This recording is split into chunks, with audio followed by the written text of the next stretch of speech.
Start करें। आज हम स्टार्ट करने वाले अपना फर्स्ट केमिस्ट्री का लास्ट चैप्टर उससे संयोजन यौगिक, ठीक है। और ये चैप्टर इंपॉर्टेंट है, काफी इंपॉर्टेंट है, वैसे काफी हार्ड है, लेकिन हम इसे बिल्कुल इतना इजी कर देंगे कि बिल्कुल आपने सोचा नहीं होगा। तो हम इंपॉर्टेंट पॉइंट पे टारगेट करेंगे, ठीक है, जो पेपर में आने वाले। तो यहाँ पे क्या है, यहाँ पे प्रॉब्लम दिक्कत सबसे ज्यादा आती है कि इसमें ना बहुत से अजीब से चीजें हैं, मैं उन्हें पहले क्लियर कर दूं। सबसे पहले हम उसे क्लियर करेंगे और फिर उसके बाद हम पढ़ेंगे चैप्टर को, क्या पढ़ने वाले हैं, ठीक है। पहले हम इसका फ्लो चार्ट कर लें, ठीक है। तो हम करेंगे सबसे पहले, इसमें ज्यादा पॉइंट नहीं है, मैं बताता हूं आपको कहां कहां से इंपॉर्टेंट है। सबसे पहले तो आपको पता है इंट्रो करना है हमें। इंट्रो में आप जानते हैं हम इंट्रो में क्या करते हैं, इंट्रो में हम वो करते हैं जो प्रॉब्लम देता है हमें उसको हम पहले सॉल्व कर लेते हैं।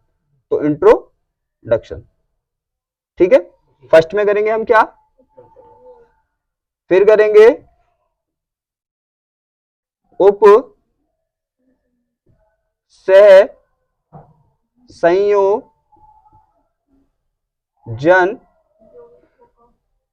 यौगिकों का बर्नर सिद्धांत, ठीक है, सिद्धांत।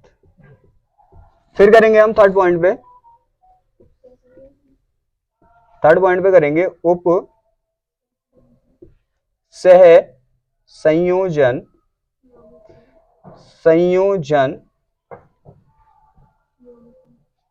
यौगिकों कर लो और अच्छा रहेगा, ठीक है।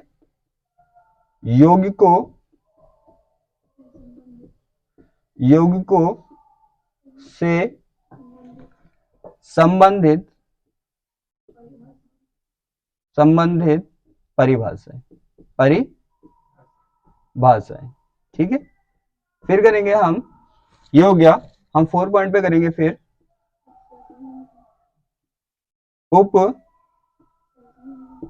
सह संयोजन यौगिकों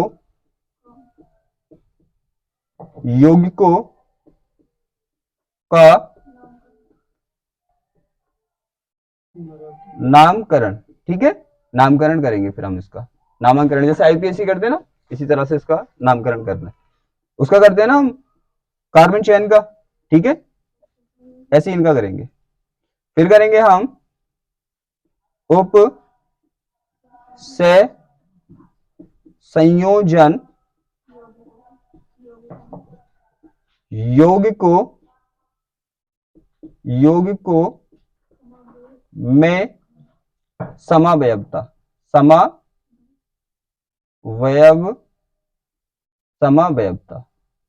क्या करेंगे फिर, समावयवता, ठीक है। यहाँ पे समझना, यहाँ पे इंपॉर्टेंट सबसे ज्यादा क्या है, यहाँ पे सबसे ज्यादा इंपॉर्टेंट है नामांकन, क्योंकि इससे हर साल 2 क्वेश्चन पूछे जाते हैं 4 मार्क के। ध्यान रखना क्या होता है सबसे ज्यादा इंपॉर्टेंट इस चैप्टर के अंदर, ये हर साल पूछे जाते हैं 2 क्वेश्चन और 1 क्वेश्चन 2 मार्क का पूछा जाता है, राइट। तो इसको क्या है, हम अच्छे से समझेंगे यहां से इसे।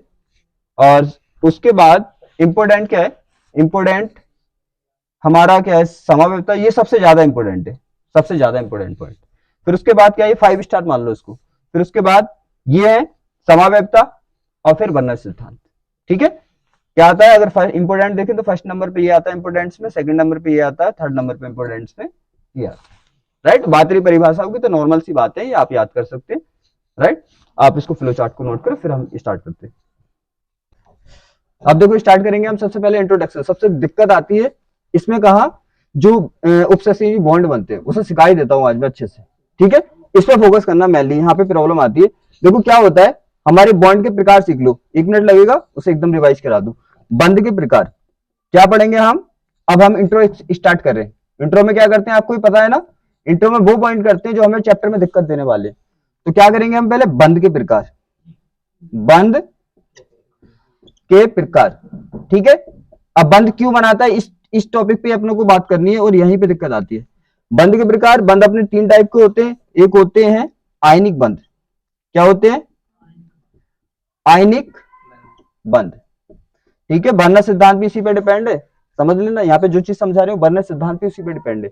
एक होता है आयनिक बंध, एक होता है हमारा सहसंयोजी बंध, सह संयोजी संयोजी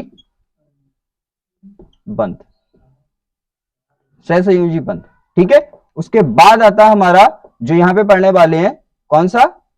उप सह संयोजी संयोजी बंध। अब समझना, पहले ये समझ लो कि बंध बनाते क्यों है।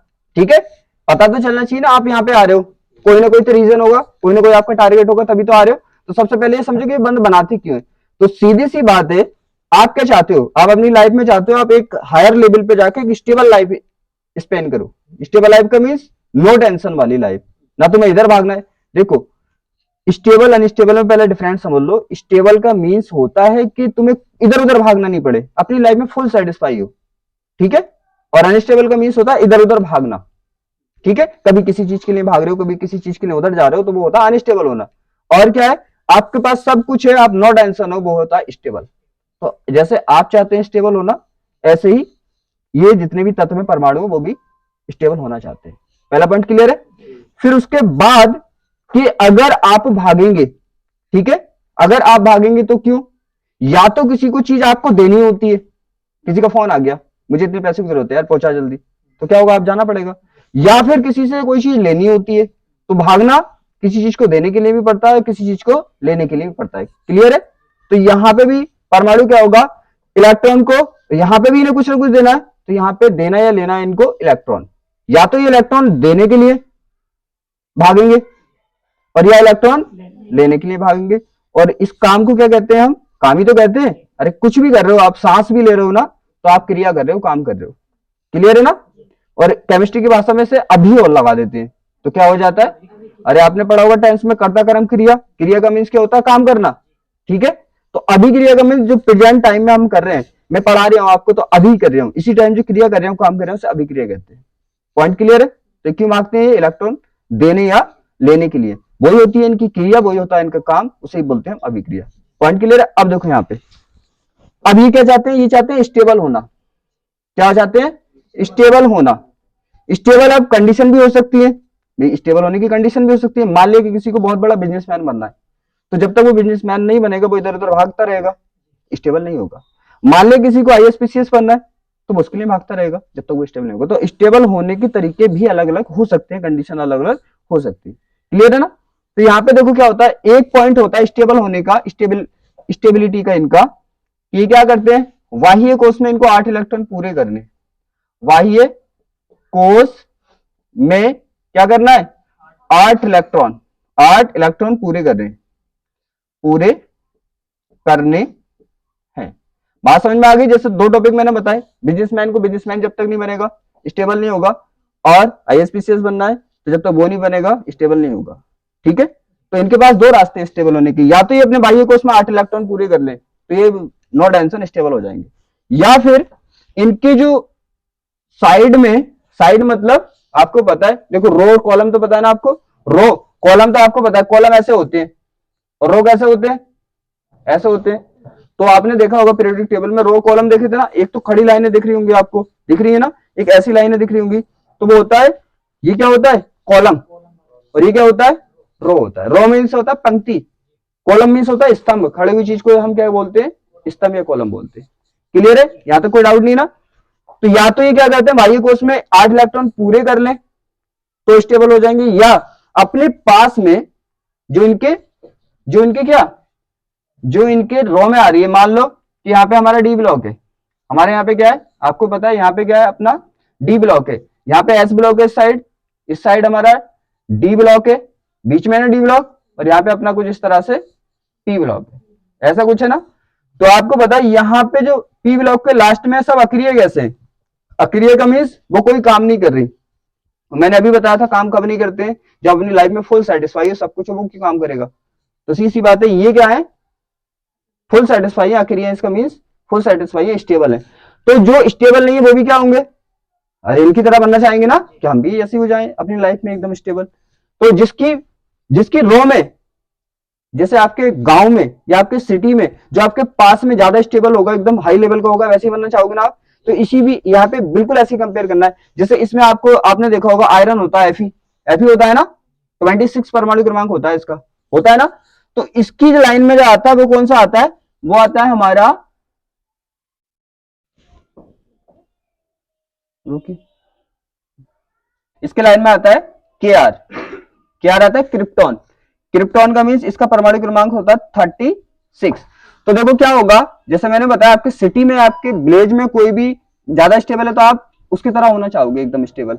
ये स्टेबल का मीन समझ रहे हो ना, नो टेंशन, हाई लेवल का। तो ये क्या होगा, इसके गांव में सिटी में कौन है, इसकी के आर क्रिप्टॉन है। तो ये क्या करेगा, इसकी तरह होना चाहेगा। अब इसकी तरह होने के लिए क्या चाहिए इसके पास, इसके पास जो है, मान लिया कि कोई करोड़पति इंसान है, ठीक है, उसकी तरह आप होना चाहते हैं, तो आपके पास भी क्या होने चाहिए, करोड़ रुपए होने चाहिए, तभी तो होंगे ना।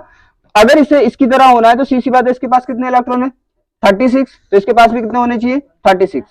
तो एक कंडीशन है 26, इसके पास कितने 36 और इसके पास 26 है। इसका मीन्स अगर इसे 10 इलेक्ट्रॉन मिल जाए तो इसकी तरह हो जाएगा।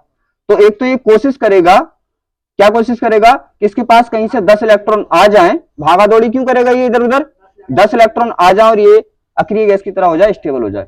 एक तो इस कंडीशन में आते हैं कि ये अक्रिय गैसों की तरह होना चाहते हैं और तब स्टेबल होते हैं। और एक कंडीशन आपको मैंने समझा दी, या फिर इसके बाह्य कोश में कितने हो जाए, 8 इलेक्ट्रॉन, ठीक है। तो क्या ये कोई भी तत्व क्या करना चाहेगा, या तो अपने जो रो है उसमें जो अक्रिय गैस है उसकी तरह होना चाहेगा, इतने इलेक्ट्रॉन लेना चाहेगा, या फिर अपने बाह्य कोश में क्या करना चाहेगा, 8 इलेक्ट्रॉन। अब दोनों कंडीशन यहाँ पे अप्लाई होंगी, मैंने अच्छे से इसीलिए समझाई, बात समझ आ गई ना। वर्नर सिद्धांत भी इसी पे डिपेंड होता है। अब देखो यहाँ पे क्या होगा, स्टेबिलिटी की कंडीशन आपको पता चल गई। स्टेबिलिटी, स्टेबिलिटी की दो कंडीशन, एक क्या है हमारे पास, बाह्य कोश में 8 इलेक्ट्रॉन, या अपनी पास वाली, किससे, पास वाली अक्रिय गैस के समान होना, अक्रिय गैस के समान होना, दोनों पॉइंट क्लियर है। ये स्टेबल होने के लिए क्या करेंगे, या तो बाह्य कोश में 8 इलेक्ट्रॉन पूरे कर लेंगे, या अपनी जो पंक्ति में अक्रिय गैस आ रही है इनके सामने उसके बराबर इलेक्ट्रॉन कर लेंगे। तो ये होता है स्टेबिलिटी की कंडीशन। समझ आ गया अभिक्रिया क्यों करते हैं, इसलिए अभिक्रिया करते हैं। तो या तो ये करेगा या ये करेगा, पॉइंट क्लियर एकदम, समझ में आ रहा है ना अच्छे से। अब देखो, अब आते हैं आयनिक बॉन्ड पे। आयनिक बॉन्ड में क्या होता है, आयनिक बॉन्ड में इलेक्ट्रॉन दिया जाता है, आपको ये तो क्लियर है कि एक बंध बनाने में 2 इलेक्ट्रॉन लगते हैं, समझ आ गया। जैसे एक क्लास पास करने में 1 साल लगता है, क्लियर है। तो यहाँ पे एक बॉन्ड बनाने में क्या होता है, 2 इलेक्ट्रॉन लगते हैं, और आपको पता है बॉन्ड हमेशा 2 परमाणुओं के एटम्स के बीच बनता है, क्लियर है। अब क्या होता है, आयनिक बॉन्ड में जब बॉन्ड बनता है तो एक परमाणु दूसरे को अपना इलेक्ट्रॉन दे देता है, तो क्या होता है, एक पे प्लस आ जाता है, एक पे माइनस आ जाता है, तो क्या बन गए, आयन बन गए, इसीलिए बोल रहे हैं आयनिक बॉन्ड। बात क्लियर होगी। जैसे देखो यहाँ पे सोडियम में बनाए, Na और Cl के बीच बनाए, तो क्या होगा, एक इलेक्ट्रॉन इसने दिया होगा, एक इलेक्ट्रॉन, दोनों इलेक्ट्रॉन 2 इलेक्ट्रॉन होंगे ना, तो क्या होगा, लेकिन ये जो Na का इलेक्ट्रॉन है ये इसने Cl को दे दिया, क्या कर दिया, Cl को दे दिया। बात क्लियर है, क्या करा इसने, अपना एक इलेक्ट्रॉन Cl को दे दिया, और Cl ने इसका एक इलेक्ट्रॉन ले लिया, लेकिन हालांकि बंध बनाने में लग 2 ही इलेक्ट्रॉन रहे, इलेक्ट्रॉन तो 2 ही लग रहे हैं, लेकिन हुआ क्या है यहाँ पे, इसने अपना एक इलेक्ट्रॉन इसको देकर बंध बनाया है। अब जब इस पे देकर बंध बनाया तो इस पे क्या आ जाएगा, आपको पता है पॉजिटिव, इस पे क्या आ जाएगा, नेगेटिव। क्या बन गया दिख रहा है आपको, जब तोड़ोगे तो आयन बन जाएंगे, इसीलिए बोलते हैं आयनिक बॉन्ड। अब Na ने दिया क्यों, आपको पता है 2 ही कंडीशन होती है, या तो ये बाह्य कोश में 8 इलेक्ट्रॉन करना चाह रहा होगा तो दिया होगा, या फिर अक्रिय के बराबर हो रहा होगा, ठीक है, सही है ना। तो यहां पे देखो इसका कितना होता है परमाणु क्रमांक, एकदम क्लियरिटी से समझना है, कि ये अगर समझ गए तो पूरे चैप्टर में दिक्कत नहीं आएगी। अब देखो यहाँ पे इसका कितना होता है, Na का होता है 11 होता है। भरो आप, जब आप भरोगे इसको तो क्या होगा, 1s2, पहले क्या होगा, फिर क्या होगा 2s2, फिर क्या होगा 2p6, कितने हो गए 10 हो गए ना, फिर क्या होगा 3s1। अब देखो इसने इलेक्ट्रॉन क्यों दिया, इन दोनों में से कोई कंडीशन लग रही होगी तभी दिया होगा। अब यहां पे देखो, अगर ये क्या करे इसका, अगर ये सबसे बाह्य कोश सिस्टम इसका कितना है 3s, अगर s खत्म हो जाए तो s से इलेक्ट्रॉन चला जाए तो कौन सा हो जाएगा 2 वाला, दूसरा कोश, इस टाइम जो बाह्य कोश है वो तीसरा वाला है। अगर ये इलेक्ट्रॉन निकल जाए तो कौन सा हो जाएगा, दूसरा वाला। और इसके इलेक्ट्रॉन निकलने के बाद ये कोष क्या हो जाएगा इसका, देखो अगर एक इलेक्ट्रॉन इसने दे दिया, एक इलेक्ट्रॉन अगर इसने दे दिया तो क्या बचेगा, यही वाले तो बचेंगे बस, 2s और 2p6 यही बचेंगे ना, अरे ये बचेंगे। अब देखो इसमें कितने इलेक्ट्रॉन बाह्य कोष में, बाह्य का मतलब तो जानते हो सबसे लास्ट वाला, कितने हैं, 8, 8 है ना। देखो कंडीशन ये पूरी कर ली ना, बाह्य कोष में 8 इलेक्ट्रॉन कर लिए ना इसने, इसीलिए इलेक्ट्रॉन दिया था। बात क्लियर है, क्यों दिया था, पागल नहीं है ये। इसमें से दोनों में से कोई कंडीशन लग रही होगी, कौन सी लग गई, इसमें 8 कर लिए, कोई दिक्कत नहीं ना। सहसंयोजी का मीन्स होता है, सहसंयोजी करते हैं साझे में, क्या करते हैं, साझे में। एक बात तो आपको पता है ना कि अगर कोई साझे में चीज लेते हैं तो साझे में चीज पे दोनों का बराबर हक होता है, बराबर हक होता है। जैसे मान लो सहसंयोजी मतलब होता है साझे का, यहाँ पे साझे में बॉन्ड बनता है। जैसे यहाँ पे Cl है, Cl ने क्या किया, Cl के बीच बॉन्ड बना लिया। अब आपको पता है इसे अगर एक इलेक्ट्रॉन मिल जाए, Cl को एक इलेक्ट्रॉन मिल जाए तो अपने पास वाली अक्रिय गैस के समान हो जाता है। बात समझ आ रही है, किसके समान हो जाता है, पास वाली अक्रिय गैस के। और इसके पास वाली अक्रिय गैस क्या है, देखो यहाँ पे ऐसा होता है कुछ, टेबल आपको पता है ना, बस मैं फॉर एग्जांपल समझा रही हूँ। ऐसे हमारा Cl ब्लॉक में ऐसा होता है ना, लास्ट वाले कॉलम में अक्रिय गैस होती है। इससे पहले क्या होता है, ये होता है ना fluorine bromine, fluorine chlorine bromine iodine, ऐसा होता है ना। इसके क्लोरीन के बराबर में जो गैस है वो है Ar, और Ar में कितने इलेक्ट्रॉन है, कितने हैं, 18 इसका परमाणु क्रमांक। और क्लोरीन का कितना है, 17। अगर इसे एक इलेक्ट्रॉन मिल गया तो किसकी तरह हो जाएगा, ये अक्रिय गैस के। कौन सी कंडीशन फॉलो करके स्थायी हो गया ये, सेकंड। तो याद है ना, सेकंड लेकर भी कंडीशन स्थायी हो सकता है, फर्स्ट लेकर भी, वो बाई कंडीशन की बात है। आप स्टेबल हो सकते हैं तो अलग अलग रीजन हो सकते हैं उसकी। तो क्या कर दिया, इलेक्ट्रॉन लिया इसने तो क्या बन गया, अक्रिय की तरह, इसीलिए इसने इलेक्ट्रॉन लिया था। बात समझ में आ गई, इसने क्यों दिया, क्योंकि 8 इलेक्ट्रॉन पूरे करने से। इसने क्यों दिया, इसने क्यों लिया, क्योंकि अगर ये इलेक्ट्रॉन मिल जाए इसे तो ये बराबर वाली अक्रिय गैस के समान हो दिया था। ठीक है, तो ये भी स्थायी हो गया, ये भी स्थायी हो गया। एक में कंडीशन फर्स्ट लग गई और Cl में कंडीशन सेकंड लग गई, दिक्कत कोई। अब देखो क्या होगा, जब सहसंयोजी बॉन्ड बनते हैं दोनों एक एक इलेक्ट्रॉन देते हैं ना। अब इन दोनों पे इसका भी तो हक बराबर होता है, साझी चीज पे हक तो बराबर दोनों भी होता है ना। तो ऐसा थोड़ी है, जैसे मान लिया कि बाइक ले ली तो ऐसा थोड़ी आधी बाइक पे उसका हक होगा आधी पे उसका होगा, अरे साझे में लिए लेकिन पूरी पे हक होगा ना। तो इलेक्ट्रॉन साझे में है लेकिन दोनों पे इसका भी तो हक बराबर ही होगा ना, और इसका भी बराबर ही होगा। अब देखो एक इलेक्ट्रॉन फिर मिल गया इसे, फिर मिलने के बाद फिर इसके पास 17 थे, 18 हो गए, फिर अक्रिय हो गया, इसको भी एक मिल गया, ये भी 18 हो गए। तो यहाँ पे कौन सी लग गई, अक्रिय वाली कंडीशन से स्थायी हो गए। कौन सी, अक्रिय। यहाँ पे दोनों अक्रिय से हो गए, यहाँ पे एक बाह्य कोष वाले से हो गया, एक अक्रिय से हो गया। बात क्लियर है ना, टॉपिक में कोई दिक्कत तो नहीं है, मैं बहुत अच्छे से समझाने की कोशिश कर रहा हूं आपको, राइट।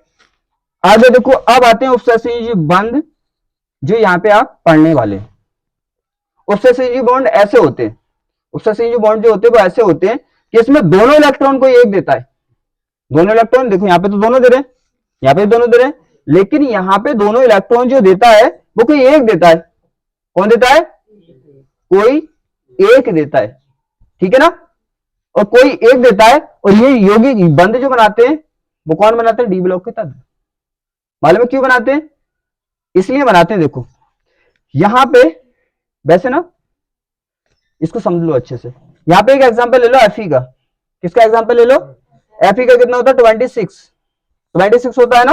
अगर इसको भरें तो कैसे आएगा, देखो भरो इसको तो क्या आएगा, 1s2 एंड 2s2 और 2p6, फिर क्या आएगा 3s2 और 3s के बाद 3p कितना होगा, कितने हो गए, 2 4 4 और 6 10 और 2 12 और 6 18 हो गए ना।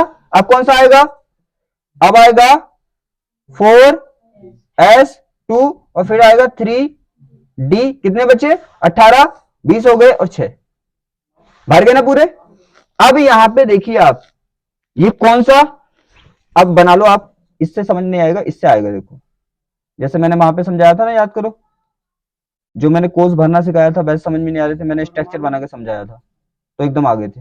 अब यहाँ पे समझना, देखो क्या होता है, जो वर्णन सिद्धांत में कहता है ना प्राथमिक संयोजकता द्वितीय संयोजकता, उसे भी यहाँ पे समझाने की कोशिश करूंगा मैं, आपको समझना उसे। आपको बताइए कौन सा कोर्स है, पहला है ना, तो इसमें कौन सा होगा, ये होगा 1s2। ये कौन सा कोर्स है भाई, ये पहला कोर्स है, ये दूसरा कोर्स है, ये तीसरा कोर्स है, ये चौथा कोर्स है। क्लियर है ना, तो इसमें कौन होगा, ओनली 1s2। इसमें कौन कौन होगा, इसमें 2s2 और 2p6, इसमें 2 है, इसमें 3 है, कौन कौन है इसमें, 3s2 और 3p6 और 3d6। लास्ट वाले में क्या है, 4s2। अब एक बात बताइए आप, लास्ट वाले में 4s है ना, 4s है। अब यहाँ पे देखो 4s2 है, तो यहाँ पे क्या होगा, यहाँ पे आपको पता है 4 में कौन कौन से उपकोष होते हैं, आपको पता है 4 में 4 उपकोष होते हैं, s भी होता है, p भी होता है, d भी होता है, f भी होता है। तो यहाँ पे क्या होता है, देखो s में तो भर गया, और हमारा p भी क्या है, खाली पड़ा हुआ है, d भी क्या है, खाली पड़ा हुआ है, f भी क्या है, खाली पड़ा हुआ है। बात क्लियर है ना। अब देखो ये दो कंडीशन में बॉन्ड बनाएगा, एक तो आपको पता है धातुएं क्या करती है, इलेक्ट्रॉन देती है, आपने पढ़ा है धातुएं क्या करती है, इलेक्ट्रॉन देती है ना। तो यहाँ पे देखो क्या करेगा, यहाँ पे इसका सिस्टम भी बिल्कुल ऐसा ही है। यहाँ पे देखो आप, लास्ट वाला कोर्स कौन सा है, नॉर्मल कंडीशन में जो बॉन्ड बनाता है उसे समझा रही हूं पहले में, ठीक है, फिर समझेंगे हम सहसंयोजी बॉन्ड कैसा बनाता है। अगर नॉर्मल कंडीशन में इसने बॉन्ड बनाया, जैसे इसने बना लिया FeCl2, क्या बनाया FeCl। अब यहाँ पे देखो इसने क्या किया, इसने Fe है, तो Fe ने क्या किया, 2Cl को एक एक इलेक्ट्रॉन क्या कर दिया, दे दिया।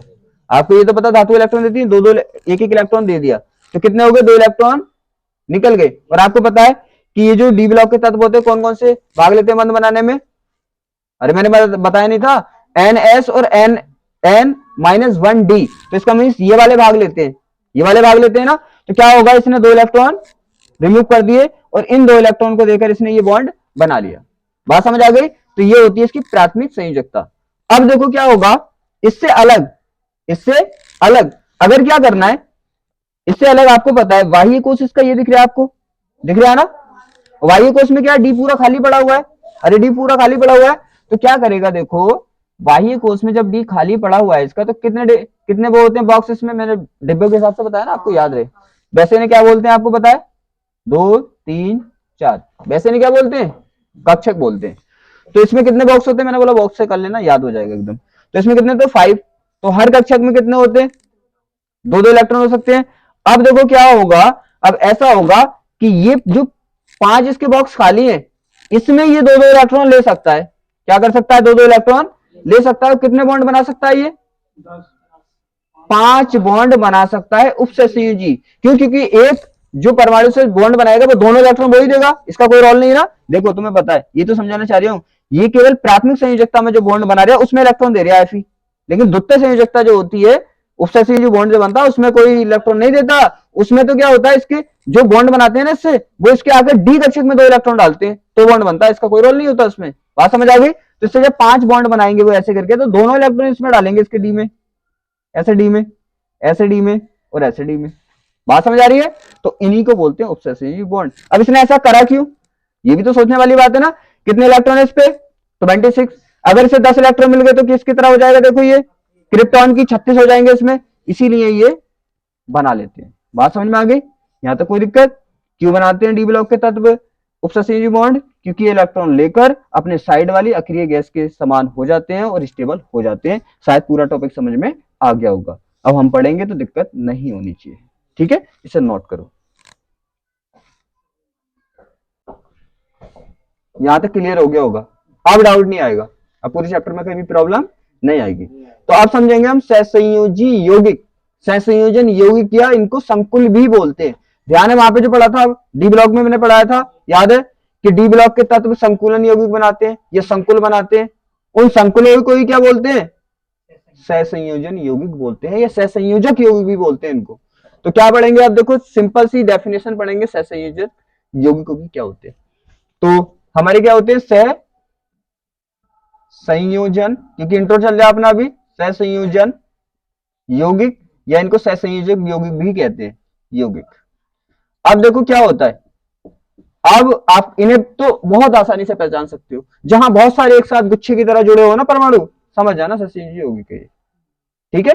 क्यों, क्योंकि आपको पता है डी ब्लॉक के साथ बॉन्ड बनाएगा, और डी ब्लॉक में डालने के लिए उसे क्या चाहिए, बहुत सारे क्या चाहिए, बहुत सारे इलेक्ट्रॉन चाहिए, क्योंकि उसको डी को पूरे को फुल करना है, डी को पूरे को फुल करना है ना, तो 5-6 तो जुड़े जुड़े होंगे उससे, तो आपको पता चल जाएगा एकदम। ये तो क्लियर है ना कि अगर सहसंयोजी यौगिक बनाने हैं तो वो 10 इलेक्ट्रॉन मांगता है मिनिमम, और 10 इलेक्ट्रॉन मांगने के लिए कम से कम 5-6 चाहिए उसे, है 5 वो चाहिए परमाणु उसे, या अणु चाहिए। यहाँ पे अणु भी बना लेता है, आयन भी बना लेता है, ये ध्यान रखना, अभी बनाएंगे अपने, ठीक है। तो 5 तो चाहिए, तो 5 तो जुड़े होंगे, जुड़े होंगे ना, इसलिए भीड़ सी लगेगी तो समझ जाना कि भीड़ है, तो कुछ ना कुछ यहाँ पे मैटर चल ही रहा है। यहाँ देखो क्या है सहसंयोजन यौगिक, सहसंयोजन यौगिक कौन से होते हैं भाई, डी ब्लॉक के तत्व जो संकुल बनाते हैं उन्हीं को सहसंयोजन यौगिक कहते हैं। बात समझ आ गई, डी ब्लॉक ब्लॉक के तत्व, तत्व जो क्या बनाते हैं, जो संकुल बनाते हैं, क्या बनाते हैं, संकुल पढ़ाया था ना, याद करो, संकुल बनाते हैं, क्या होता है, वह क्या कहलाते हैं, वह सहसंयोजक या सहसंयोजन,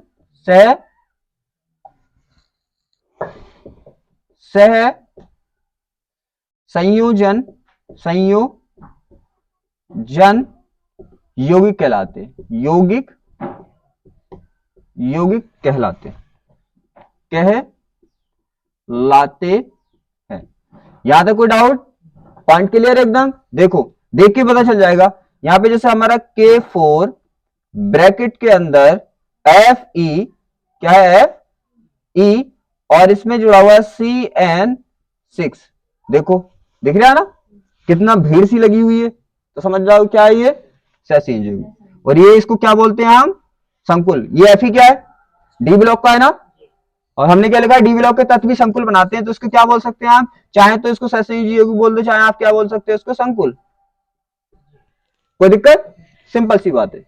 देख के इनकी पहचान बहुत जल्दी होती है क्योंकि भीड़ लगती है, समझ आ गया ना, कोई डाउट यहाँ पे, यही होता है। अब आपको पता है, अब यहाँ पे मैंने CN6 लिखा, आपको माइंड में होगा कि हाँ ये CN जो है कहां पे डाल रहे होंगे, डी में इलेक्ट्रॉन डाल रहे होंगे, यहाँ पे डाउट नहीं होगा। अब आपको क्या नहीं होगा, यहाँ पे डाउट नहीं होगा, आपको क्लियरली पता है कि यहाँ पे जो CN होंगे वो 5-6 हैं। तुम्हें पता है जहां पे 5-6 एक साथ दिखाई देना, तो आपको समझ जाना कि 5-6 कहां पे डाल लें, डी में इलेक्ट्रॉन डाल लें, डी में, डी उपकोष में, क्लियर है ना, इसको नोट करो। यहां तक समझ लिया। अब हम करेंगे बर्नर का सिद्धांत, ठीक है। अब बर्नर ने क्या किया, बर्नर ने सबसे पहली बात, जो उपसंयोजी यौगिक होते हैं ना, तो उनके भौतिक गुण, रासायनिक गुण और संरचना, इन सब के बारे में क्या किया, एनालाइज किया, अध्ययन किया, और उसने इसमें कुछ सिद्धांत दिए जिसे कहते हैं बर्नर का सिद्धांत, ठीक है। अरे सीधी सी बात है, खुद सोचो किसी चीज का आप स्टडी करोगे किसी पे, तो आपको जो जो पॉइंट मिलेगा आप दोगे ना उसका, किसमें ऐसा होता है, ये ऐसा नहीं होता, ऐसा होता है, ठीक है। तो फिर पढ़ेंगे हम बर्नर का सिद्धांत। तो बर्नर ने क्या किया, बर्नर ने इनकी संयोजकता के बारे में एक सिद्धांत दिया। क्या दिया, संयोजकता के बारे में एक सिद्धांत दिया। हम पढ़ेंगे अब बर्नर का सिद्धांत, बर्नर का सिद्धांत। देखो बड़ा सिंपल है, सी बात है, कोई हार्ड है नहीं है, क्योंकि मैंने बताया था वहां पे, आपको बताया था ना कि बर्नर के सिद्धांत पे ये यूज होने वाले, ठीक है। अब देखो क्या था, बर्नर ने क्या बोला, बर्नर ने किसके, सहसंयोजी यौगिक की संरचना के बारे में एक सिद्धांत दिया। किसके बारे में, संयोजकता के बारे में, ठीक है। तो क्या होगा, वर्नर वैसे तो इसने संरचना ही बताई थी, वैसे इसने भौतिक गुण भी बताए थे, रासायनिक गुण भी बताए थे, ठीक है। तो हम यहाँ पे क्या समझने वाले हैं, इसकी संयोजकता के सिद्धांत। तो क्या होगा, बर्नर ने उप सहसंयोजी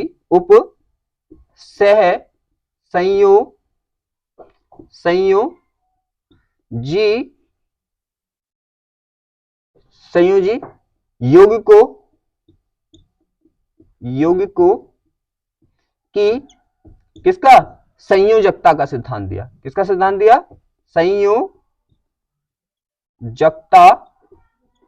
का सिद्धांत दिया, ठीक है। क्या दिया, संयोजकता का सिद्धांत दिया। अब उसने बताया कि इनकी संयोजकताएं जो होती हैं वो प्राथमिक संयोजकताएं और द्वितीय संयोजकताएं, दो तरह की संयोजकताएं होती हैं, कैसी कैसी संयोजकताएं होती है? प्राथमिक संयोजकताएं और द्वितीय संयोजकताएं। अब देखो क्या होता है, संयोजकता तो समझते हो ना, किसी से संयोग करना, ठीक है। आप किसी से, आपने कितनी बार संयोग करा वो उसकी संयोजकता होगी, सीधी सी बात है। आप किस तरह से उससे जुड़ोगे, संयोजकता का मतलब होता है किसी से जुड़ना। आप किसी से किस तरह से जुड़े हुए हैं उसे संयोजकता कहते हैं। संयोग करना, देखो वर्ड से मतलब पता चल जाए, संयोजकता मीन संयोग करना। तो आप किसी से किस तरह का संयोग रखते हैं, किस तरह से जुड़े हुए हैं, उसी बोलते हैं हम संयोजकता। उसने क्या बोला, दो तरह की संयोजकता होती है, एक होती है प्राथमिक संयोजकता, प्राथमिक संयोजकता, संयोजकता, बात तो समझ में आ रही है, प्राथमिक संयोजकता। और एक होती है इसकी द्वितीय संयोजकता, द्वितीयक संयोजकता, संयोजकता। देखो बात समझ आ गई ना, प्राथमिक संयोजकता और द्वितीय संयोजकता। अरे प्राथमिक का मतलब तो समझ रहे हो, जो उसने किसी से, जैसे मान लो कि आपका किसी से फर्स्ट बार कोई संयोग हुआ, रिलेशन हुआ, कोई रिश्ता बना, तो वो क्या होगा, पहला रिश्ता होगा आपका, तो क्या होगा, प्राथमिक रिश्ता। केमिस्ट्री की भाषा में बोलेंगे प्राथमिक संयोजकता, ठीक है। फिर उसके बाद किसी से दूसरे से कोई आपका रिश्ता हुआ, संयोग हुआ, तो उसे क्या बोलेंगे, द्वितीय संयोजकता। ये तो मीन समझ आ रहा, ठीक है। अब आपको पता है कि मैंने बोला था जो सिंपल कंडीशन में ये जो संयोजकताएं बनाते हैं उसे बोलते हैं प्राथमिक संयोजकता। आपको मैंने एक एग्जांपल बताया था, याद करो, FeCl2 ये बताया था ना। अब ये क्या है, इसका नॉर्मल कंडीशन में बॉन्ड बना रहा है, ये किस में बना रहा है, तो यहां पे जो इसकी संयोजकता है कितनी है, 2 है। दो देखो यहां पे 2 नहीं है, Fe से कितने जुड़े हैं, Cl2 जुड़े हैं, तो कितनी संयोजकता हुई, संयोग का मतलब कितनों से जुड़ा हुआ है, अरे ये 2 से जुड़ा हुआ है, तो संयोजकता कितनी हो गई, 2 हो गई। तो नॉर्मल कंडीशन में जो ये बॉन्ड बनाते हैं, संयोग करते हैं, उसे बोलते हैं प्राथमिक संयोजकता। आपको पता नहीं है, मैंने वहां पे वाई डायग्राम समझाया था। पहले क्या करते हैं, पहले ये 4s और 3d वालों से बॉन्ड बनाते हैं, पहले तो उनसे बनाते हैं ना, बाद में ये क्या है, बाद में क्या होते हैं, बाद में ये जो हमारे डी कोष होते हैं उनसे भी बॉन्ड बना सकते हैं। बात समझ में आ रही है, तो पहले किससे बनाते हैं, पहले 4s और n-, ठीक है, किससे बनाते हैं, पहले ये 4s और n-1 मतलब 3d से, इसे तो बनाते हैं। देखो यहां पे समझ लो किससे बनाते हैं, इससे बॉन्ड बनाते हैं पहले तो 3d6, किसी के लिए Fe बनाएगा ना, तो Fe के लिए लिख रहा हूं, अगले वाले के लिए 7 हो जाएगा, 8 हो जाएगा, वो आपको पता है। तो Fe के लिए यही तो है, तो किससे बॉन्ड बना रहे हो, ये पहले तो इससे बॉन्ड बनाते हैं, इस कोष से, इन इलेक्ट्रॉन से बॉन्ड बनाते हैं, बाद में किससे बना सकते हैं, खाली जो इसके पास क्या पड़ा हुआ था, डी उपकोष, उससे ही बॉन्ड बना सकते हैं। तो पहले तो इससे बना रहे हैं, तो इसीलिए बोलते हैं इनको प्राथमिक संयोजकता। बाद में किससे बनाते हैं, आपको पता है, जो खाली हमारे पास क्या होते हैं, जो इनके पास क्या होते हैं, डी उपकोष, 1 2 3 4, ठीक है। तो बाद में क्या, ये डी उपकोष से इलेक्ट्रॉन का पेयर लेकर भी बॉन्ड बना सकते हैं, उसको क्या बोलते हैं, द्वितीय संयोजकता। तो पहले तो ये इससे ही जुड़ेंगे, पहले तो ये किसी से इससे जुड़ेंगे ना, तो इसमें प्राथमिक संयोजकता, बाद में दूसरे नंबर पे किससे जुड़े, इससे, तो ये द्वितीय संयोजकता, ठीक है। अब एक बात बताइए, ये क्या है, लवण ही तो है ये, अरे लवण है ना, आप ध्यान रखना, क्लोरीन फ्लोरीन ब्रोमीन आयोडीन जिसके पास आ जाते हैं वो लवण हो जाते हैं, ठीक है। लेकिन शर्त यह है कि उसके पास H नहीं होना चाहिए, वरना वो अम्ल बन जाएंगे। धातु होगी, क्या होगी, धातु होगी उसके पास, ये कोई भी लगाओ, क्लोरीन फ्लोरीन ब्रोमीन आयोडीन, क्या बोलोगे उसको, लवण। आपको पता नहीं NaCl क्या बोलते हो आप इसको, लवण है ना। देखो ये Cl लगा हुआ है, ये धातु लगी हुई है, तो धातु और अगर Cl क्लोरीन ब्रोमीन आयोडीन ये लगे हों तो क्या हो जाते हैं, लवण में कन्वर्ट हो जाते हैं। बात क्लियर है। तो जो इनकी लवण में जो संयोजकताएं होती हैं, लवण में जो संयोजकताएं होती है, देखो ये लवण है, इसकी संयोजकता कितनी है, 2 है, तो ये क्या कहलाएगी, इसकी प्राथमिक संयोजकता, ठीक है। तो हम क्या लिख सकते हैं, सहसंयोजी यौगिकों की जो लवण में संयोजकताएं होती है या ऑक्सीकरण संख्या होती है। ऑक्सीकरण संख्या भी मैंने बताया था, याद करो, ऑक्सीकरण संख्या मैंने क्या बताया था कि ऑक्सीकरण संख्या ये बताती है इसने कितने इलेक्ट्रॉन दिए। अब यहाँ पे कितने इलेक्ट्रॉन दे रही है फिर यहाँ पे देखो 2 दे रही है ना, तो ऑक्सीकरण संख्या भी कितनी हो गई, +2, क्योंकि देने के लिए प्लस लगाना पड़ेगा ना। अब कितने दिए, 2, और देने के लिए प्लस, तो ऑक्सीकरण संख्या भी क्या हो गई, +2, ठीक है, 2 हो गई ना, +2 ऑक्सीकरण संख्या है। और आपको पता है बॉन्ड भी कितने बना रहे हैं, 2, तो आप किसी से भी बोल दो चाहे तो आप ये बोल दो कि लवण में जो इनकी संयोजकता होती है या या या या उसमें जो उनकी ऑक्सीकरण संख्याएं होती हैं उसे प्राथमिक संयोजकता कहते हैं। तो हम क्या लिख सकते हैं, धातुओं की किसमें, सरल लवण में, सरल लवण मालूम है क्यों है, क्योंकि देखो बिल्कुल सिंपल जुड़े हैं। और अगर बहुत सारे, ध्यान रखना कि बहुत सारे ग्रुप से जुड़ जाए ना तो वो जटिल हो जाता है। जटिल का मतलब हार्ड, एकदम देखने में बिल्कुल नॉर्मल लगेगा ना। और मैंने अभी क्या लिखा था, K4 FeCN6 कितना हार्ड लग रहे थे देखने में। तो सीधी बात है, इसी तरह से लवण भी होते हैं। क्या होते हैं, ये सरल, देखने में अगर सरल है सरल लवण हो गया, और देखने में थोड़ा हार्ड लगेगा आपको तो जटिल लवण हो गया। तो क्या होगा, देखो यही तो काम देख रहे हैं हम कि सरल लवण में क्या है, सरल लवण ये क्या है, ये क्या है, धातु है ना। तो धातु की सरल लवण में जो संयोजकता है या ऑक्सीकरण संख्या है उसी को क्या बोलते हैं, प्राथमिक संयोजकता बोलते हैं। ये तो लिखने वाले हैं। तो धातुओं की सरल लवण में क्या, संयोजकता या क्या, ऑक्सीकरण संख्या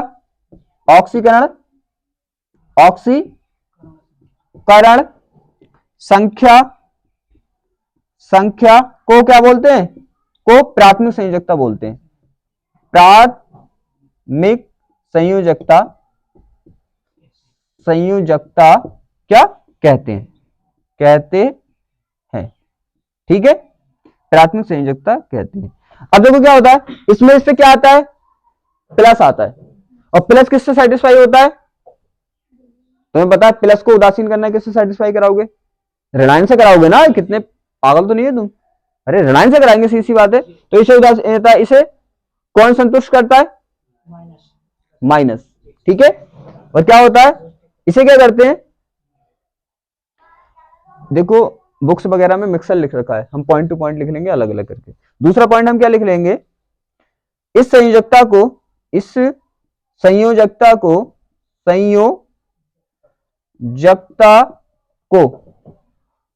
कौन संतुष्ट करता है, ऋणायन संतुष्ट करते हैं, ऋणायन संतुष्ट करते हैं, संतुष्ट करते हैं बात क्लियर है ना एकदम। अरे प्लस, ऑक्सीकरण संख्या प्लस है तो ऋणायन तो संतुष्ट करेंगे। तो हम ये बोल सकते हैं इस संयोजकता को ऋणायन संतुष्ट करते हैं, या हम ये बोल सकते हैं कि प्राथमिक संयोजकता ऋणायन से संतुष्ट होती है। बात तो एक ही है। अब देखो द्वितीय संयोजकता में क्या होता है, द्वितीय संयोजकता आपको पता है जितने भी उपसहसंयोजी बॉन्ड बन रहे हैं, उपसहसंयोजी यौगिक के अंदर जितने भी उपसहसंयोजी बॉन्ड बन रहे हैं वो उसकी द्वितीय संयोजकता कहलाती है। सिंपल बात समझ आ गई ना। अरे बात समझ में आ गई। देखो यहाँ पे जैसे हमारे पास है FeCO5, क्या है यहाँ पे, FeCO5 है। तो क्या है आपको पता है, ये 5 इससे जुड़े हैं, CO कितने जुड़े हैं इससे, उपसहसंयोजी बॉन्ड को इससे दिखाते हैं, ध्यान रखना, ऐसे करके कितने जुड़े हैं यहाँ पे देखो 5, कितने 5 CO जुड़े हैं, 5 CO जुड़े, कितने हो गए, 1 2 3 4 5। और ये जितने भी तीर से दिखाते हैं वो से क्या होते हैं, उपसहसंयोजी बॉन्ड। अब यहाँ पे कितने उपसहसंयोजी बॉन्ड है, तो इसकी द्वितीय संयोजकता कितनी हो गई, 5। द्वितीय संयोजकता, अरे जितने उपसहसंयोजी बॉन्ड होते हैं उसी को द्वितीय संयोजकता बोलते हैं, सीधी बात है, ठीक है। कितनी है उपसहसंयोजकता, 5। अगर हम इसकी उपसहसंयोजकता देखें, उपसहसंयोजकता देखें तो कितनी आएगी, 5 आएगी। तो क्या लिख सकते हो आप लिख सकते हो क्या, आप लिख सकते हो उपसहसंयोजी यौगिक में, उपसहसंयोजी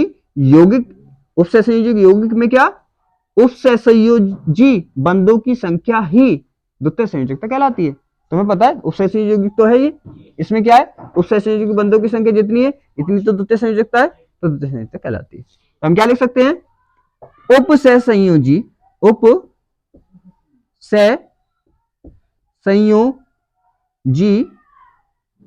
यौगिक में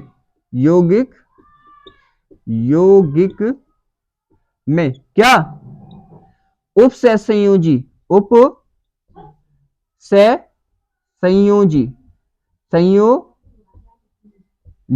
क्या, बंधों की संख्या क्या संख्या क्या कहलाती है, द्वितीय संयोजकता कहलाती है। सिंपल है। द्वितीयक संयोजकता कहलाती है, संयोजकता कहलाती है, कहलाती है। क्लियर है ना? अब ये भी किसी ना किसी संतुष्ट होगी, तो ध्यान रखना यहां पे जो जुड़ेंगे, देखो यहां पे इससे प्लस है, हमारे क्या है फिर प्लस, ऑक्सीकरण संख्या प्लस में आ रही है, तो इससे कौन जुड़ेगा? इससे ओनली माइनस जुड़ेगा ना, प्लस वाला तो आके जुड़ नहीं जाएगा। लेकिन यहां पे ध्यान रखना, अरे खाली डी ऑर्बिटल है, क्या है? खाली हमारे डी ऑर्बिटल है, तो यहां पे तो 2 इलेक्ट्रॉन ही तो देने हैं। अरे चाहे तो आके अणु दे दो, चाहे धनायन दे दो, चाहे ऋणायन दे दो, इसे 2 इलेक्ट्रॉन लेने से मतलब। तो ये संयोजकता धनायन से भी ऋणायन से भी, वैसे धनायन से बहुत कम रेयर केस में ये संतुष्ट होती है, मोस्टली कैसे होती है ये ऋणायन से या उदासीन से। ठीक है, जैसे मान लो देखो H2 भी तो बनाता है, जब IUPAC पढ़ोगे तो आप पढ़ोगे H2 भी बनाता है, H2 भी बनाता है, क्योंकि H2 के पास क्या होता है? लॉन्ग पेयर होता है, एकाकी इलेक्ट्रॉन। इसे कहते हैं, देखो ये जो 2 इलेक्ट्रॉन आपको दिख रहे हैं ना, क्या दिख रहे हैं? 2 इलेक्ट्रॉन, ये इसके बॉन्ड में बिजी नहीं है। जैसे मान लो आपके पास कोई चीज है और आपके पास फ्री खड़ी हुई है, कोई लेने आ गया तो आप दे दोगे, सीधी सी बात है? अब बॉन्ड भी बना लिया इसने, ये इलेक्ट्रॉन क्या है इसके पास? फालतू है ना, तो इसने सोचा अरे इस यही स्टेबल हो जाएगा अगर 10 पूरे हो गए तो इसके। एक बात सोचो, जो तुम्हारे काम की चीज नहीं है, अगर तुम अच्छे इंसान हो तो तुम्हारे काम की चीज नहीं है, और उस चीज से किसी का इतना बड़ा बेनिफिट हो रहा है, उसकी लाइफ बन रही है, तो क्या करोगे आप? दे दोगे ना। तो ऐसे यहाँ पे इसके लिए तो इलेक्ट्रॉन ये बेनिफिशियल है नहीं, क्यों? क्योंकि सीधी बात है, इसका काम तो हो गया पहले ही, ये तो स्टेबल हो गया। तो इसने क्या किया, इसने आके इसने सोचा चलो ऐसे ही दे दो भाई Fe को, इसके 10 इलेक्ट्रॉन हो जाएंगे, ये भी स्टेबल हो जाएगा, मैं तो स्टेबल हूँ ही, सीधी बात है। तो देखो ये क्या है, उदासीन है ना, तो फिर भी दे दिए। इसका मतलब ये हुआ इसे तो बस इलेक्ट्रॉन देने वाला होना चाहिए, प्लस है माइनस है, उदासीन से मतलब नहीं है। तो क्या होगा, यह कैसे, यह मतलब द्वितीय संयोजकता, इससे उदासीन से भी, और ऋणायन और कभी कभी बहुत कम होती है वैसे, लेकिन होती तो है, धनायन से संतुष्ट होती है, संतुष्ट होती है। शायद आपके समझ में आ गया होगा। सिंपल सी तो बात है, सीधी सी बात है। जो हमारे सिंपल रबड़ होते हैं उसमें जो ये बंध बनाते हैं या उनकी ऑक्सीकरण संख्या जो होती है उसे कहते हैं प्राथमिक संयोजकता, और यहाँ पे उपस्थिति बंधों की संख्या जो होती है उसे कहते हैं द्वितीय संयोजकता। यहाँ पे जब ऑक्सीकरण संख्या इनकी धातुओं की तो आपको पता है प्लस में आएगी, क्योंकि इलेक्ट्रॉन देंगे ये। ऑक्सीकरण संख्या मैंने बताया था, जितने इलेक्ट्रॉन देते हैं उतनी ऑक्सीकरण संख्या होती है, देते हैं तो प्लस में आती है, लेते हैं तो माइनस में आती है। तो सीधी सी बात है, इसकी ऑक्सीकरण संख्या धातु इकाई में प्लस में, और प्लस को संतुष्ट करने के लिए माइनस चाहिए, बात खत्म। ये पॉइंट क्लियर है? अब यहाँ पे देखो उपस्थिति जी, ये तो बिल्कुल सिंपल है, जितने उपस्थिति यौगिक में क्या होंगे, उपस्थिति जी बंद होंगे, वही द्वितीय संयोजकता होगी। अद्वितीय संयोजकता धनायन, ऋणायन और उदासीन सबसे संतुष्ट हो सकती है, क्यों? क्योंकि आपको पता है इसे मतलब नहीं है कि धनायन है, इसे मतलब नहीं है ऋणायन है, इसे तो मतलब है 2 इलेक्ट्रॉन दे दे। क्यों? क्योंकि ये तो प्लस को इसलिए नहीं बुला सकता, क्यों? क्योंकि अगर प्लस को बुलाएगा तो प्लस इस पर प्रतिकर्षण नहीं करेगा, इसलिए नहीं बुला सकता, इसकी तो मजबूरी है। लेकिन इसमें क्या है, इसमें तो ना प्लस है ना माइनस है ना कैसा भी है, ये तो खाली पड़ा हुआ है, कुछ ही दे दो उसे। तो बात समझ आ गई? ठीक है, नोट करो। अब देखो यहां तक पॉइंट क्लियर हो गए। अब पॉइंट नंबर 3 क्या है हमारा, कितने पॉइंट हो गए? इंट्रो हो गया, इंट्रो के बाद सेकंड पॉइंट क्या हुआ था, बर्नर सिद्धांत हो गया। थर्ड पॉइंट हमारा, थर्ड पॉइंट होगा कौन सा, उप सह संयोजन यौगिकों से संबंधित परिभाषाएं।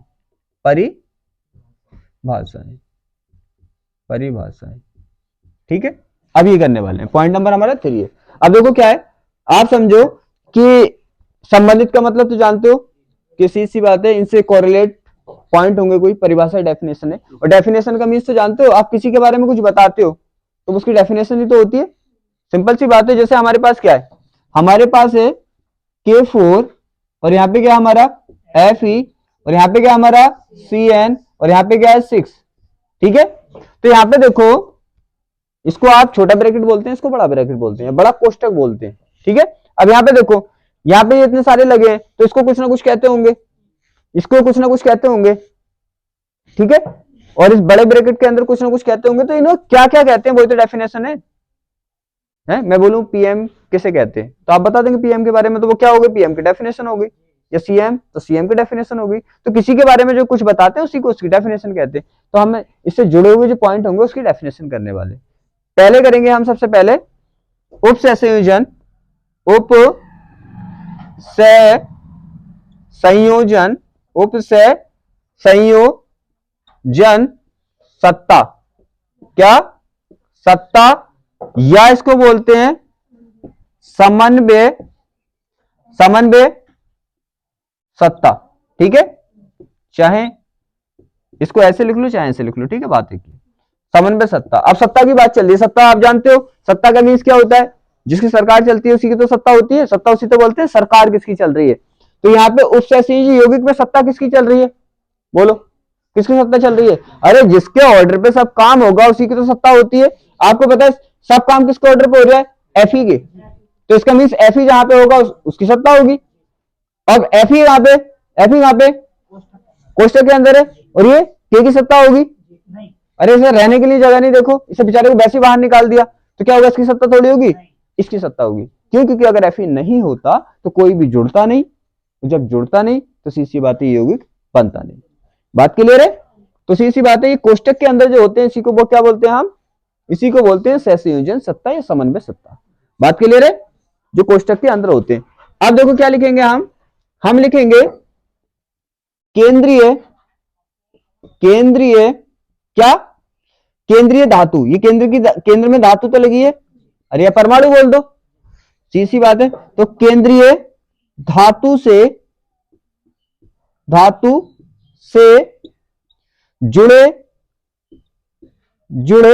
केंद्रीय धातु से जुड़े है ना, केंद्रीय धातु से जुड़े ऋणायन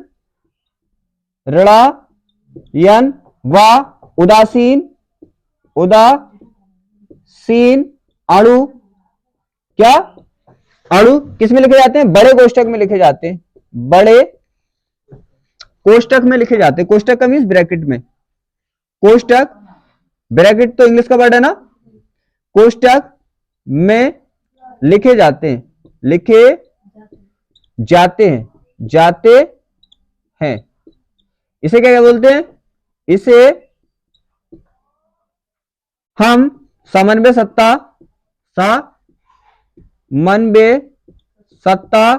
या उप सहसंयोजन सत्ता, उप सह संयोजन सत्ता कहते हैं। सत्ता कहते हैं। समझ में आ गया भाई। ये जो हमारा बड़ा वाला ब्रैकेट है इसी को क्या बोलते हैं हम, देखो समन्वय सत्ता कौन सा है, केवल ये जो कोष्टक है ना, ये कोष्टक है, कोष्टक के अंदर जो लिखे हैं CN6 और इस पर आ जाएगा +4, तो इतने को बड़े कोष्टक के अंदर जो भी लिखा हुआ है इसको बोलते हैं समन्वय सत्ता। क्यों, क्योंकि तुम्हें पता है इसके ऑर्डर पे तो चल रहा है सब कुछ। सबसे पहली बात सोचो एफ ही नहीं होता तो कुछ भी नहीं होता, ठीक है। दूसरी बात सोचो कि उपसहसंयोजी यौगिक क्या बनता अगर CN लॉन्ग पेयर नहीं देता, मतलब इलेक्ट्रॉन डी ऑर्बिटल में नहीं देता है, नहीं बनता ना। तो दोनों मोस्टली किसकी वजह से काम हो रहे हैं यहाँ पे, इसकी वजह से, इसीलिए इनकी सत्ता चल रही है, इनके ऑर्डर पर सब काम चल रहा है। बात समझ में आ गई। और इसको क्या बोल रहे हैं, इसी के अंदर वाला जो भी है बड़े कोष्टक के अंदर उसी को सम्मेलन सत्ता बोलते हैं, वही हमने लिखा हुआ है। बात क्लियर होगी। देखो ये तो लिखा हमने केंद्रीय धातु है ना, ऐसी केंद्रीय धातु है, हमने लिखा केंद्रीय धातु, ये डबल लिख गया, ठीक है कोई बात नहीं। धातु से जुड़े ऋणायन या उदासीन अणु बड़े ब्रैकेट के अंदर लिखे जाते हैं, इसे क्या बोलते हैं, सम्मेलन सत्ता। सीधी बात है, यहाँ पे क्या है भाई, यहाँ पे सीधी बात है उदासीन अणु भी हो सकता है, मैंने बताया था है, और ऋणायन अणु भी हो सकता है, और मैंने बोला था रेयर केस में पॉजिटिव अणु भी हो सकता है। बात समझ में आ गई। तो इसे सम्मेलन सत्ता कहते हैं, इसे नोट करो। पहला पॉइंट समझ आ गया। अब दूसरा पॉइंट देखो, ये तो समझ लिया बड़े कोष्टक के अंदर इसे क्या बोलते हैं, पता है ना आपको क्या बोलते हैं, सम्मेलन सत्ता बोलते हैं। अगर आपको ध्यान भी नहीं आए पेपर में तो आप सिंपल भी लिख सकते हैं, बड़े कोष्टक के अंदर जो भी कुछ लिखा होता है सम्मेलन सत्ता कहते हैं। बात ये भी ठीक है। अरे जो भी लिखा है, अगर आप बोलते हैं अणु लिखूं, परमाणु लिखूं, आयन लिखूं, क्या लिखूं, तो आपको पता है बड़े ब्रैकेट के अंदर सहसंयोजी यौगिक में बड़े ब्रैकेट के अंदर जो भी लिखा होता है उसे सम्मेलन सत्ता कहते हैं। बात करता हूं। अब देखो यहाँ पे क्या है, अब दूसरी डेफिनेशन करेंगे, केंद्रीय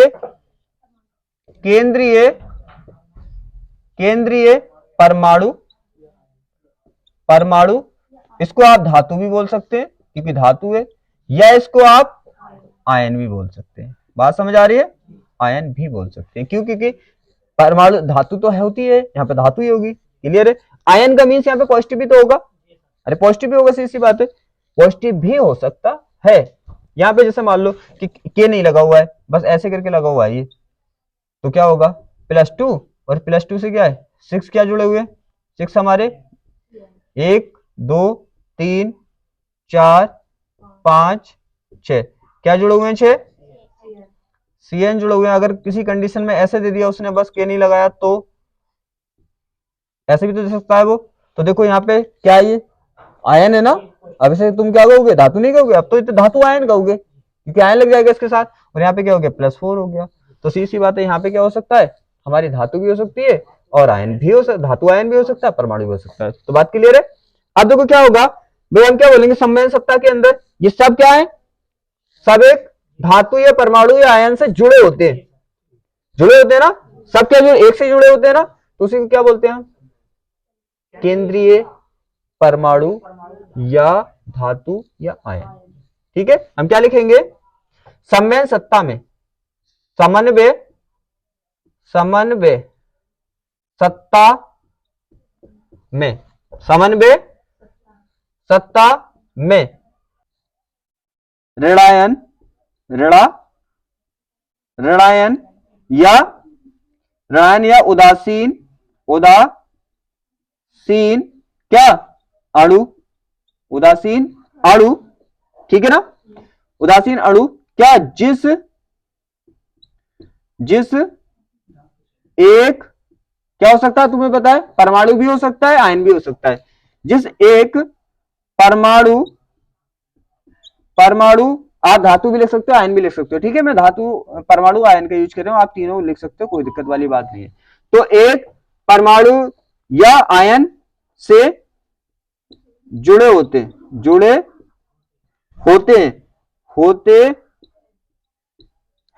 उसे क्या बोलते हैं?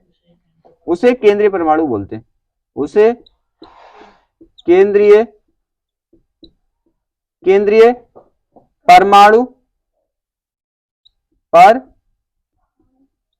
या धातु या आयन, आप धातु भी डाल देना इसमें, कोई दिक्कत नहीं है, आयन कहते हैं। बात क्लियर है?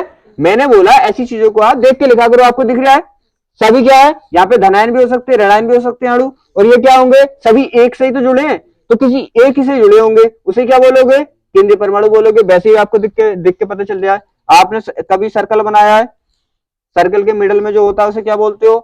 केंद्र। ठीक है, तो यहां भी देखो, अगर ऐसे सर्कल बनाओ तो सर्कल आ गया, ये कहां है? सेंटर में, तो क्या बोलोगे इसे? केंद्रीय परमाणु, जो केंद्र पर है परमाणु। ठीक है, बात क्लियर है? डेफिनेशन समझ में आ गई? नोट करो। अब यहां तक समझ आ गए? थर्ड डेफिनेशन क्या थी इसकी? करेंगे हम, करेंगे थर्ड डेफिनेशन लीगैंड। क्या करेंगे? लीगैंड। कुछ आपको पता चल गया होगा। आपको क्या क्या पता चल गया? आपको पता चल गया इसको क्या बोलते हैं, इस पूरे ब्रैकेट को क्या बोलते हैं। अभी आपको ये नहीं पता चला इसको क्या बोलते हैं। बात समझ में आ गई? आपको क्या नहीं पता अभी? आपको पता है सम्मेलन सत्ता F ही है यहाँ पे, और यहाँ पे क्या CN है, और यहाँ पे क्या 6 है, और यहाँ पे +4 है। आपको ये तो पता चल गया सम्मेलन सत्ता के अंदर इसे क्या बोल रहे हो? केंद्रीय परमाणु या धातु या आयन। इस पूरे को क्या बोल रहे हो ब्रैकेट के अंदर? सम्मेलन सत्ता। इसको क्या बोल रहे हो? इसको बोलते हैं हम लीगैंड। लीगैंड का मीन्स इससे कुछ ना कुछ लिया जाएगा। समझ में आया? याद रखने का आसान तरीका आप ध्यान रखना, इससे कुछ ना कुछ लिया जाएगा। सम्मेलन सत्ता के अंदर जिससे कुछ ना कुछ लिया जा रहा है वो लीगैंड है। ठीक है ना? अब देखो क्या होगा, आपको पता है क्या लिया जाएगा इससे? ये मैंने सबसे पहले सिखा दिया था। ये 6 के 6 CN क्या करेंगे? इलेक्ट्रॉन देंगे ना डी के साथ ही। अरे उपसहसहयोजी बॉन्ड कब बनते हैं? जब ये इलेक्ट्रॉन कहां पे डालेंगे? डी उपकोष में डालेंगे ना। तो सीधी सी बात है, इलेक्ट्रॉन दे रहे हैं डी उपकोष में। ये मैंने आपको सबसे पहले सिखाया था, इसीलिए। तो क्या लिखेंगे हम? लीगैंड किसे कहते हैं? अब हम क्या लिखेंगे? हम लिख सकते हैं कि सम्मेलन सत्ता में केंद्रीय क्या? केंद्रीय धातु को धनायन या उदासीन अणु जो क्या करते हैं? इलेक्ट्रॉन देते हैं, उसको क्या बोलते हैं, लिगेंड बोलते हैं। ठीक है, या आप ये भी बोल सकते हैं, अब देखो हम ये भी लिख सकते हैं, मैंने बोला आप डेफिनेशन को इधर उधर कर सकते हैं, कोई दिक्कत नहीं है, लेकिन बात एक ही लिखनी है। और सबसे बड़ी दिक्कत आप यही करते हो कि आप डेफिनेशन को सेम रखते हो। आपको तो पता है कि सीधी सी बात है, केंद्रीय परमाणु क्या करेगा, इनसे क्या करेगा, इलेक्ट्रॉन प्राप्त करेगा, उन्हें लिगेंड बोलते हैं, बात खत्म। अब लिखने के लिए आप ऊपर नीचे लाइन कर सकते हो, कोई दिक्कत नहीं है। तो हम क्या लिखेंगे, किसमें, समवेन सत्ता में, समन्वय, समवेन कह देता हूं मैं क्योंकि मेरी हैबिट पड़ी हुई है, वैसे ही क्या होता है, समन्वय, समन्वय सत्ता में, सत्ता में क्या करता है, केंद्रीय, केंद्रीय क्या, अब तो परमाणु लिख दो काम चल जाएगा, केंद्रीय परमाणु किससे, जिस, जिसकी लिख दो, ये जिन लिख दो, ठीक है, किससे, ऋणायन, ऋणायन या उदासीन, उदासीन, उदासीन अणुओं से, अणुओं, अणुओं से क्या करता है, इलेक्ट्रॉन प्रदान कर, प्राप्त करता है, इलेक्ट्रॉन,